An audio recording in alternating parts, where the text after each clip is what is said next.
Hey everyone, it's Lexie. So in today's video I'll be sharing with you all the books that I ended up reading in the month of October. So October was my best reading month of the year. So usually like my max books that I've read throughout the year per month was 6, and I finally broke it with 7. So I feel very accomplished. Like I said, I was on like a reading roll, and I think it's because for the most part I really much enjoyed all the books that I read, and there were some really big ones in here too. So I feel very accomplished by that, and they're kind of all over in terms of genre. We have 2 memoirs, we have some dark academia mixed with fantasy, we have some like horror, we have some witchy books. So I feel like it was just all over the place in terms of, you know, the books that I was reading, and I was just really deeply engrossed in all of them.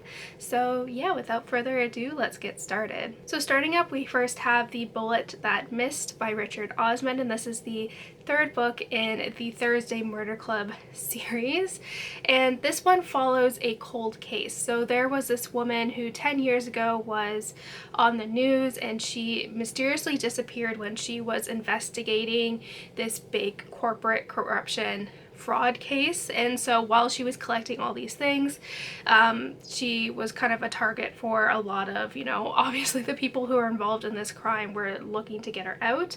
And so her car fell off the cliff and her body was never found, so she was presumed dead.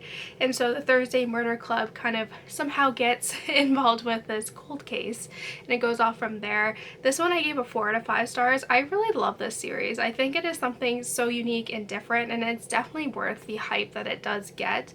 In particular, I just really love how it takes a lot of like old people stereotypes and turns it on its head and kind of adds in a lot of humor, and I do really love the banter and the dynamic between these characters, and especially because the characters live in a nursing home and they just find, or like a retirement village I should say, and so there's the ways they find to insert themselves into these investigations I think is a lot of fun, and I just really enjoy these. Like I said, I discovered this series, I want to say the beginning of this year, and or last year I think I started reading it, and I just loved it. There's something just really special, really fun. It is a good blend of murder mystery, like cold case murder mysteries, and humor, which I think makes it really stand out. So yeah, like I said, I really have been loving this series. I got this one from the library. I was one of the first people to get it on hold, so I was very happy to finally have it in my hands, and I read it fairly quickly as well. So next up, this was a book that I listened to on audio, and I got it from the library, and this was a book that I've heard so many things about, and I was very curious to kind of dive right in, and I loved it so much that I had to pick up my own physical copy because I was just blown away by this book. And it is I'm Glad My Mom Died by Jennette McCurdy.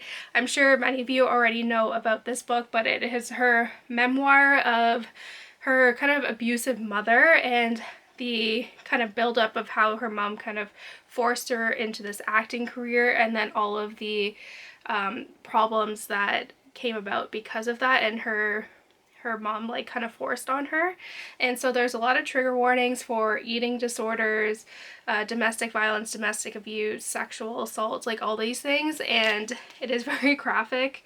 But I was just totally blown away by how the author is able to kind of put herself into the mindset of what she was like thinking when she was like 8 years old, and how there's, even though she's very explicit and very graphic with a lot of the stuff that she discusses, there is a lot of humor integrated into this, which I think it makes it much more readable. Like I feel like if it was completely, you know, dark, just over the top, I feel like it makes it less digestible to read, but I think when there's humor kind of mixed in, it kind of adds some lightness to this.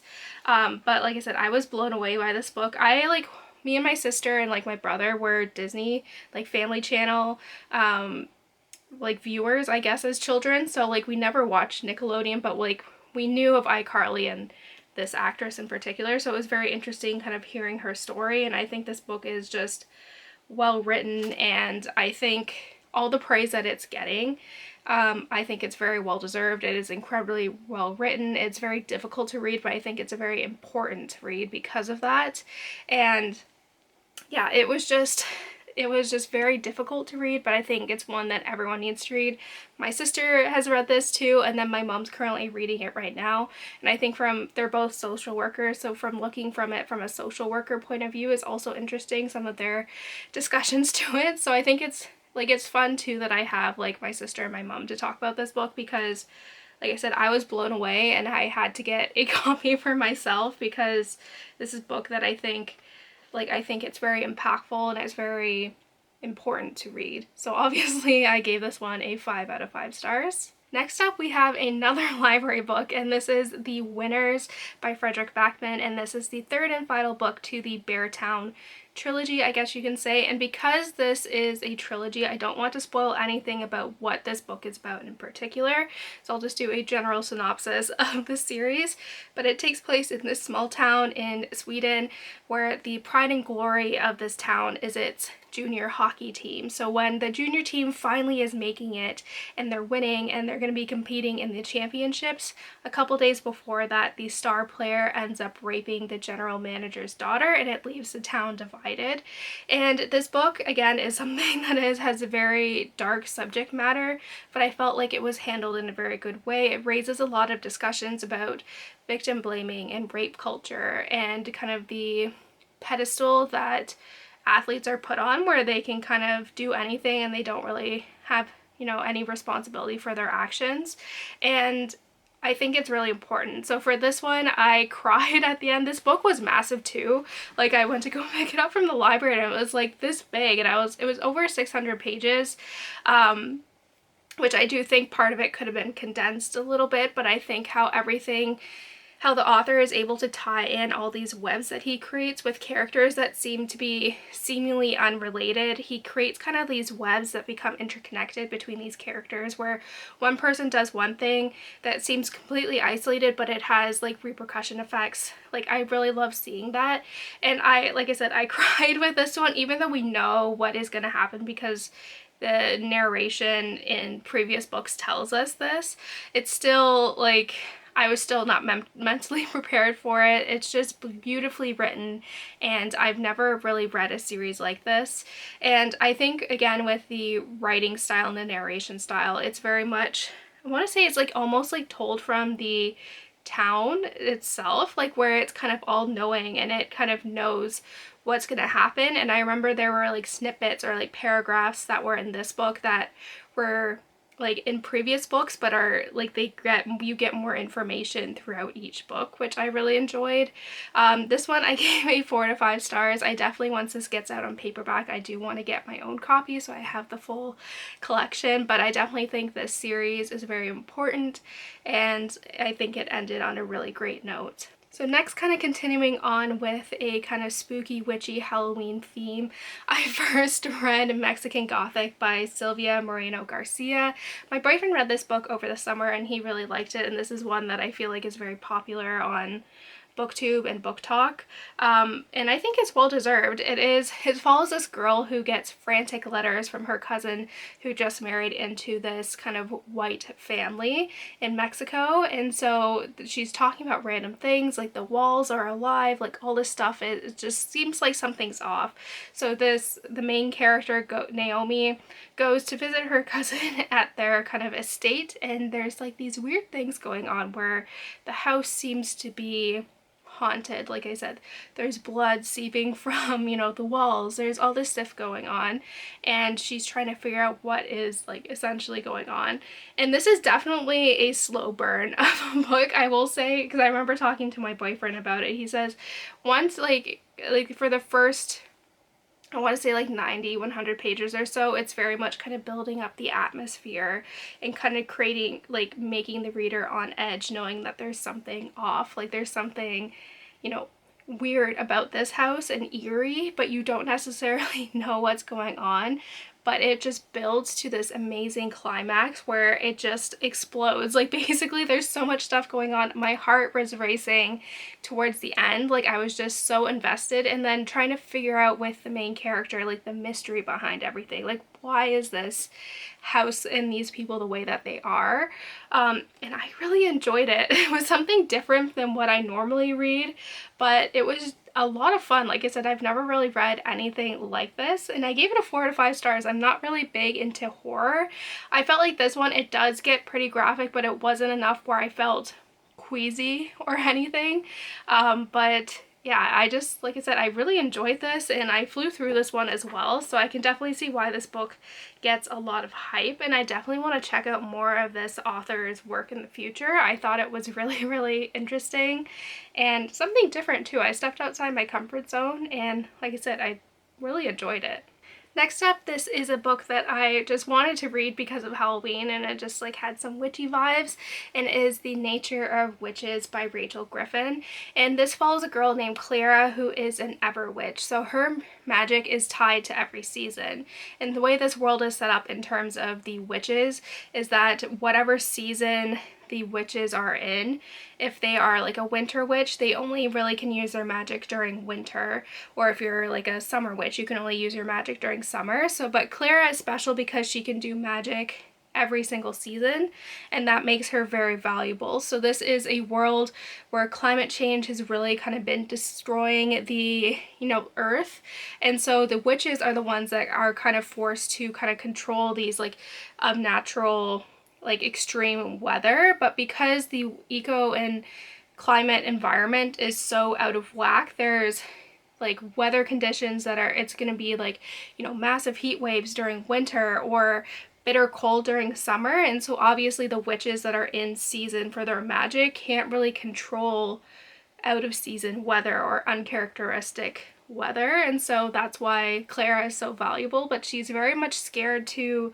use her magic because she has had cases where it's killed her parents, it's killed her best friend, so she's very much scared in using her power. And so this kind of focuses on Clara learning to use her magic. And I will say this had like a really tremendous plot, but I was slightly disappointed. I gave this a 3 out of 5 stars, and I think that's being pretty, generous. I think it's more like a 2.5 star. I will say Clara as a main character is very annoying. I felt like there was no character development with her. I felt like she was just so, and I can understand why she would be scared to use her magic, but it was just to the point where it was just like, we get it. Like, come on, like, she doesn't push herself. She is just kind of very much isolated, and she's like very rude too. Like, she says things, and like she like as her like internal dialogue will be like, oh, I know that's rude, but she still says these things anyways. And it was just really, it was very hard for me to root for her, is basically what I'm trying to say. And it was like things too would be like she'd make progress, and then something bad would happen. So it always felt like it was 1 step forward, 2 steps back, and it was just very cyclic and repetitive throughout the whole thing. So like I said, I think this one had a better premise, and I just don't think the execution was up to the standard of what I created in my mind for something that had like a really interesting premise of modern day witches having to, help combat climate change. Like, I thought that was a really interesting premise, but I don't think the execution was that good, which is disappointing. But yeah, like I said, I'm being very generous. This is like more of like a 2.5 star read. So yeah, I was a little bit disappointed with this one. Next up, we have this massive tome of a book, which is Babel by R.F. Kuang. I know a few of you have mentioned that you're really interested to see what I thought about this one, and I just finished it the other day, and yeah, I'm actually surprised I finished this when I did, because it was literally so massive. And I feel like this book is kind of split into 2 parts. The first part is more kind of the dark academia side, and then the second part of the book is more focused on the consequences and violence of colonialism. So this follows a man named Robin who as a kid was taken from his homeland in China by this professor, where he's trained in both, native Chinese speaker and becomes a native English speaker. And the way this world is set up, they have silver, which is essentially where you can use 2 words in different languages that have similar roots or meanings, and it can do certain like magical things. And so people who have like these like linguistics that have the ability to be native speakers in multiple different languages are very valuable. So he's kind of forced into this academic life at Oxford, where he's training at the Royal Institute of Translation. And I would say like the first book is very much solely focused on his time at Oxford. But as, you know, Robin becomes slowly aware, like he gets essentially recruited to this secret society known as Hermes, which is, they're trying to stop Britain from exploiting other countries for silver. So essentially kind of focusing on colonialism. And so the second half of the book really much focuses on the colonialism aspect of things. And so I will say, like, I felt like the pacing of this book was a little bit off. I felt like it could be condensed quite a bit, especially the first half of the book where it's primarily focused on Oxford life. I found that was really hard for me to get through, and it took me longer to actually get through these parts because it was literally putting me to sleep. But once we kind of get past that like halfway point where it kind of, the tone kind of switches to more like colonialism themes, then I really was invested. I felt like everything just like was incredibly fast paced, and I just couldn't wait to see what was happening next. And I was shocked with this book, especially the second half where everything basically hits the fan. I was shocked. So I gave this a 4 out of 5 stars. I thought it was a very good critique on colonialism and raises a lot of important themes of the consequences and how, you know, violence essentially stems from colonialism. Like, are there any other solutions to combating colonialism except violence? Like, I thought that was a very interesting thesis to go into, and I feel like especially with like the dark academia side, or like half of this book, I thought it showed kind of the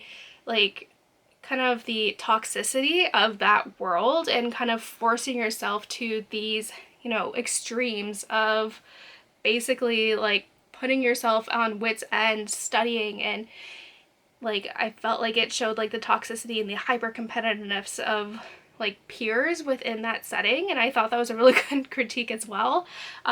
So yeah, this book, I can see why it gets the hype. It was, like I said, especially the end, like I was shocked.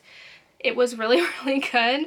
My boyfriend read this too, and he really liked it as well. So I think the praise that this book is getting, I think it's really well deserved.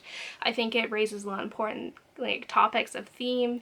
Like, it has a lot of important topics that it integrates into kind of a dark academia, historical fiction, fantasy book, and I think the way it was executed was really well done. I just have some nitpicky things with the pacing in the first half, but once I got past that first half, it was like I was blown away. So after kind of reading the very dense and, you know, thought-provoking novel that was Babel, I felt like I wanted something a little bit easier to read, like something that's a little bit more lighthearted, and it is. So I picked up Beyond the Wand by Tom Felton, which is basically his memoir of growing up with Harry Potter, and it also delves into his struggles with alcoholism and substance abuse, so there's trigger warnings for that. But again, with the memoirs, I was just reading a lot of these, but I was really excited for this because I think in terms of like the Harry Potter stars, there hasn't, like, none of them have really written anything about their experiences kind of going through that. Like, we kind of got some of that with the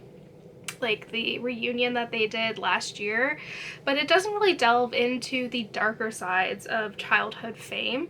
And I really, like I said, with like, I'm glad my mom died in this one too. I think it shows kind of the double-edged sword that is childhood fame. And I think like this case here with Tom Felton, he said like his parents never really pushed him into doing this. This was just something that he thought was fun. Like, he never took too seriously, or like if he didn't get a role, like it wasn't the end of the world. His parents were like, he's like, I would rather play soccer, but this is something that I like to do on, you know, it's fun. And then obviously his career really took off with Harry Potter.